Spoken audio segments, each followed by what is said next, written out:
Hi. Tell us your name. My name is Brenda. Hi, Brenda. How long have you lived in your home? We've lived here about 9 years. What does your home mean to you? My home means safety. My home means security, peace. Um, my home is my safety place. My home is where I feel the best, where I want to be, where I enjoy being.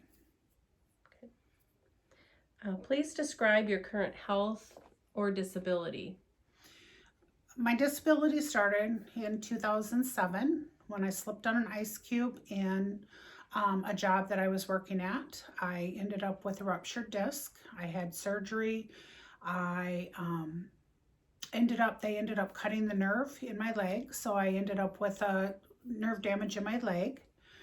That's kind of turned into, because of lack of activity, has kind of turned into all kinds of different disability conditions. I've developed diabetes, I've developed AFib, I've developed a connective tissue disorder.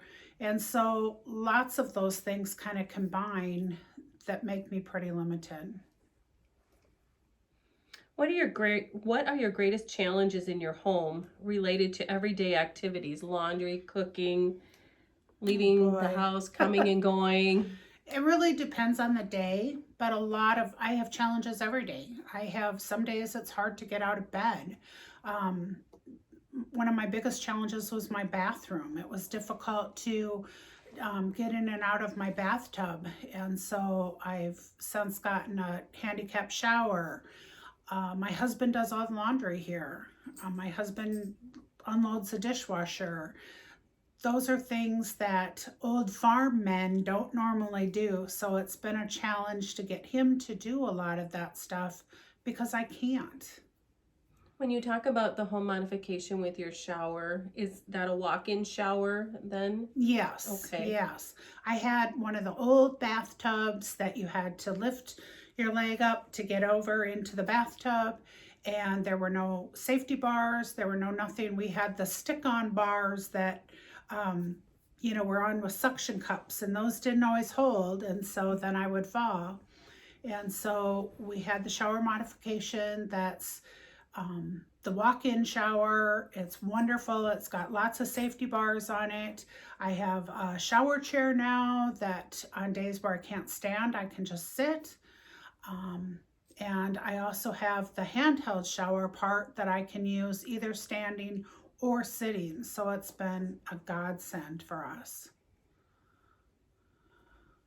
Which of the changes, I know we've talked in the past about other changes, like you've moved a room from downstairs to upstairs. Which of those changes have made the biggest impact? I think every change we make makes a big impact at the time. The biggest impact was the bathroom. That was huge for me. But yes, I just moved our craft room. I had to pay my grandchildren $20 a piece to carry everything up and down the stairs because I couldn't do it. But now I have a craft room that I can go in every single day, and I can do stuff to keep me busy and keeps me happy. And so we've basically brought everything upstairs that needs to be upstairs where I can function. I don't use our basement at all anymore because of the stairs. They're too hard to go up and down. Laundry is on main floor. That was here when we came. Our bedroom is up here. The bathroom, kitchen, everything is up here. My husband goes downstairs to feed the cats every day and change litter boxes, but I have no clue what else is happening down there.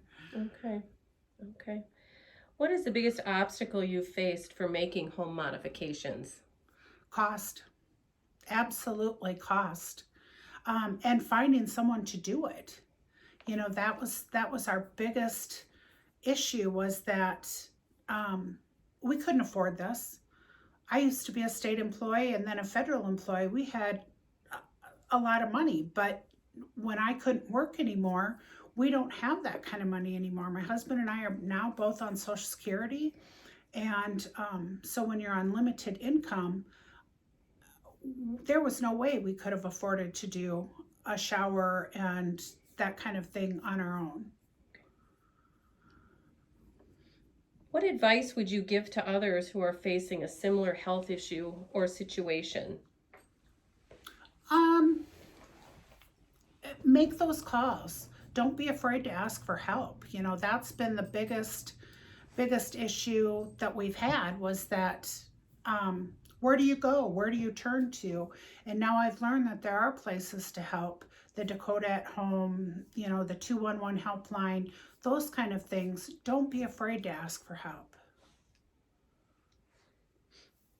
Have you ever had to move before because of home not being suitable to Yes. your disability? We had a beautiful, beautiful 2-story old home in Garrettson that had all the old woodwork. It was just an amazing house. It was our forever home when we bought it. And it got to the point where I couldn't go up and down the stairs every day to get to bed, to go to the bedroom. There was no place on the main floor to make a bedroom. And so we decided to move over to Del Rapids, near our grandchildren, and put our daughter in the school here.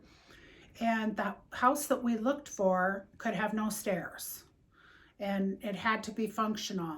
And so we found our house now that literally has 2 steps to get in. I can still do those 2 steps. And so, you know, we were able to do that. One thing though we didn't look at were some of the other things that we needed to make accommodations for our house. Our house doesn't have the 36-inch wide doors. Our house has a hallway that's configured differently, so it's hard to get around in. So there's lots of things that we should have been looking for in a house that we wish that would have been here originally, but obviously weren't, and we'll probably have to make some more modifications to be able to stay.